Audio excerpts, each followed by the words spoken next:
In questo video parliamo di WiDi Bud Pro.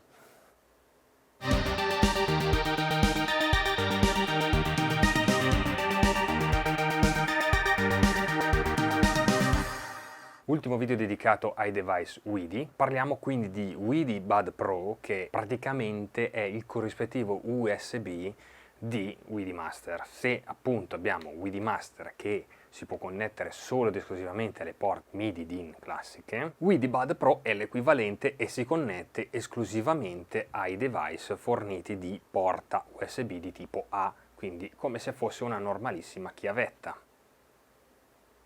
Abbiamo come sempre il nostro tastino sul lato per connettersi all'applicazione e per connettersi agli altri device WiDi, quindi per fare la connessione tramite l'applicazione. Questo dispositivo è utile fondamentalmente per due tipologie di strumenti. Uno, per tutti gli strumenti a tastiera o comunque tutti i device che hanno la possibilità di trasmettere il MIDI tramite porta USB-A, quindi come nel caso di WiDi Host, che avevamo appunto un connettore USB-C e USB-A, ad esempio. Se noi abbiamo un dispositivo che su external device trasmette il MIDI, possiamo utilizzare anche questo. Oppure questo device è comodo per avere il Bluetooth a bassissima latenza anche sui nostri dispositivi USB di Windows, di Mac oppure i nostri tablet.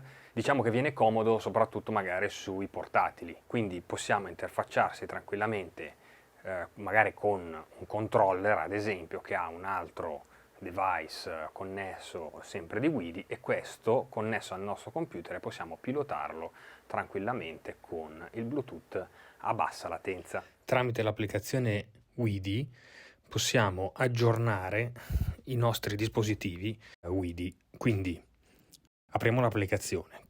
L'applicazione riconoscerà i dispositivi WiDi che sono alimentati, possiamo selezionarne uno, ci chiederà di abbinarlo, in questo caso io l'ho già abbinato, quindi mi chiederà solo, come vedete, di fare un update del firmware qualora non fosse aggiornato all'ultima versione, dopodiché con tutti i dispositivi che vengono selezionati, comunque che vengono configurati nell'applicazione, possiamo creare gruppi e quindi collegarli e creare cavi virtuali di cui parlavamo prima, quindi le connessioni dei due dispositivi WiDi, due o più dispositivi WiDi, che andranno a comunicare tra di loro e a creare appunto la connessione di cui abbiamo bisogno. Questo era l'ultimo dei 4 device. Vi ricordo che anche per questo dispositivo è possibile interfacciarlo tramite l'applicazione, aggiornarlo e configurarlo con tutti gli altri dispositivi della famiglia WiDi. E noi ci vediamo alla prossima su DKS Synth Lab. Ciao!